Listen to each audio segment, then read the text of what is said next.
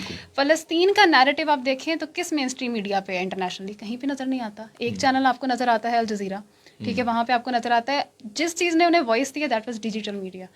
پوری دنیا میں اگر آپ دیکھیں تو اب اسے کوئی اگنور نہیں کر رہا, انٹرنیشنلی بھی اس کے اوپر آواز اٹھ رہی ہے, تو اس کو وائس جو ہے وہ سوشل میڈیا نہیں کیا ہوا. ٹھیک ہے, چاہے وہ یونیورسٹیز کے تھرو اب اسٹوڈنٹس جو ہیں وہ اسٹوڈنٹس کیمپین کر رہے ہیں یا پولیٹیشینز آواز اٹھاتے ہیں, بٹ وہ وہیں سے آتا ہے. اور آپ دیکھیں کہ وہ جرنلسٹ جو انٹرنیشنل میڈیا پہ کام کرتے تھے and they were speaking for the Palestine, انہیں آفر کر دیا گیا تھا. پاکستان میں تو ہم کہتے ہیں نا کہ بڑا آسان ہے, آفر کر دیا جاتا ہے صحافی کو, لیکن یہ انٹرنیشنلی بھی ہم نے دیکھا ہوا. ٹھیک ہے, کہ جہاں پہ صحافیوں کو بالکل آفر کر دیا گیا کہ فار دیئر اسٹانس, اور یہ نہیں کوریج ملتی ہے, چاہے وہ انٹرنیشنل میڈیا ہو یا آپ چاہے لوکل لیول پہ میڈیا ہو, جب تک وہ گورنمنٹ کے نیریٹو کو سپورٹ نہیں کرتا ہے, ایک سرٹن پارٹی کے نیریٹو کو سپورٹ نہیں کرتا ہے, اسے آگے نہیں جانے دیا جاتا. ٹھیک, یہ چیلنجز بھی ایک جرنلسٹ کو ہیں, بہت سے چیلنجز حبیبہ کا سامنا ہمیں کرنا پڑتا ہے بینگ جرنلسٹ. وہ سارے پرابلمس کو, ساری پریشانیوں کو, گھر کے مسائل کو, ساری چیزوں کو لے کر پھر ایک کیمرے پہ یا مائک پہ وہ کھڑا ہوتا ہے اور رپورٹ کر رہا ہوتا ہے جو بھی وہ بات کرنا چاہتا ہے, حقیقت پر مبنی بات یقیناً وہ کرنا چاہتا ہے, جو اس کو پازیٹیو وے میں اگر ہم دیکھیں تو پھر بھی اس کو چیلنج تو سامنا کرنا. کیا آپ سمجھتی ہیں کہ جو اس کو اجرت دی جاتی ہے, یا ہمارے معاشرے میں اس کے لیے کچھ اور ریفارمز کرنی چاہیے تاکہ ہم اپنا میڈیا ہاؤس اس کو بھی بہتر کر سکیں اور جو اس کی زندگی ہے وہ بھی بہتر کر سکیں؟ جی بالکل. دیکھیں, سب سے بڑی بات آپ نے خود چیز جو ہے وہ بڑی ایک اچھے طریقے سے آپ نے ایک چیز سامنے لا کے رکھ دی کہ جب ایک صحافی جب ایک بات کہہ رہا ہوتا ہے, کیمرے پہ ہوتا ہے یا مائک پہ ہوتا ہے, تو اس کے ساتھ ڈفرینٹ چیلنجز ہوتے ہیں. پھر اسے حقائق کو سامنے لانے کے لیے ہمیشہ اسے سپورٹ نہیں کیا جائے گا, اسے روکا بھی جاتا ہے ان چیزوں کو روکنے کے لیے. لیکن وہ پھر بھی کئی دفعہ کچھ لوگ اپنی جان کی بازی ہار جاتے ہیں, کچھ لوگوں کو تھریٹ دیے جاتے ہیں, زندگی سے ریلیٹڈ ہے, لائف تھریٹس ہیں, یا فیملی سے ریلیٹڈ آپ کو کیا جاتا ہے, جو کہ بڑی میرا خیال ہے کہ ایک بڑی کمزور ایک کوشش ہوتی ہے کسی بھی, اگر کوئی سمجھتا ہے کہ کوئی اسٹرانگ آدمی, طاقتور آدمی ہے, لیکن اس کی جانب سے جو سب سے کمزور حرکت کی جاتی ہے وہ یہی ہوتی ہے کہ آپ اس کی فیملی کو لے کے آپ اسے تھریٹ کرتے ہیں. اور پھر ایک ایسی چیز ہوتی ہے کہ جہاں پہ جو انسان ہے نا وہ وہاں پہ پیچھے ہٹنے کی کوشش کرتا ہے. لیکن بہرحال ہمارے پاس کچھ ایسے لوگ بھی موجود ہیں جو ہمت سے کھڑے رہتے ہیں. وقت میرے پاس یہاں پہ ختم ہو گیا اور ڈسکشن بہت اچھی تھی یقیناً. آپ سب سے میں آخر میں صرف ایک لائن کا میسج سب سے چاہوں گا آپ سے, پلیز. میں صرف یہی میسج دوں گی کہ اگر ہم فیلڈ میں ہیں تو ہمیں ایسا ہی جرنلزم اور ایسی ہی صحافت کرنی چاہیے جس طرح کی ہم ریکوائر کریں. چلیں حبیبہ پلیز. میں صرف اتنا کہنا چاہوں گی کہ اگر صحافت کا مقصد صرف لوگوں کی زبان بننا ہے تو لوگوں کی زبان بنے, اور آپ یہ کہتے ہیں نا کہ ماؤتھ پیس بن کے گورنمنٹ تک پیغام پہنچائیں اور گورنمنٹ کی ترجمانی کریں, جہاں پہ وہ اچھے اقدامات کر رہی ہیں ان کو بھی ہائی لائٹ کریں, اور اگر کچھ خامیاں ہیں تو وہ بھی لوگوں تک پہنچائی جانی چاہیے. پلیز علینا کمل. جی, ریسنٹلی کچھ ایکٹیویٹیز ہوئی ہیں, اسی کو میں بیس کروں گی کہ اگر تو آپ نے صحافتی آزادی لینی ہے تو آل دو کے ڈفرینٹ نیریٹیوز ہوتے ہیں, ایجنڈاز ہوتے ہیں, ہر صحافی کے ہوتے ہیں, ان کو اکٹھا ہونا پڑے گا to get their editorial freedom اور ان کی پریس فریڈم کے لیے. بہت بہت شکریہ آپ تینوں کی آمد کا, آپ نے وقت دیا ریڈیو پاکستان سرگودا کو. خواتین و حضرات, آج کا خصوصی پروگرام آپ نے دیکھا, ہمارے ساتھ شرکاء موجود تھیں. سیدہ کنزہ بطول صاحبہ, یہ تینوں mass communication university of Sargodha تدریس کے شعبے سے وابستہ ہے. علینا کنول صاحبہ, ام حبیبہ, آپ تینوں کی آمد کا ایک دوسرے پھر بہت بہت شکریہ. خواتین و حضرات, آج کا پروگرام بس یہیں تک تھا. ہم کوئی بھی انٹرنیشنل ڈے ہوتا ہے اس میں ٹریبیوٹ پیش کرنے کی بھرپور کوشش کرتے ہیں, اور ہم یہ ٹریبیوٹ دیتے رہیں گے. ریڈیو پاکستان اپنی یہ کاوش قائم رکھے گا, آپ ہمیں سپورٹ ضرور کرتے رہیے گا. آج کی پوڈ کاسٹ بس یہیں تک. میرے ساتھ ٹیکنیکل معاون تھے نعمان شفیق. اپنے میزبان سپتیم بلوچ کو اجازت دیجیے. جہاں رہیے خوش رہیے, خوشیاں بانٹتے رہیے, اپنا اور اپنے گدوں کا خاص خیال رکھیے گا, اور پیارے پاکستان سے پیار رکھیے گا. اللہ حافظ.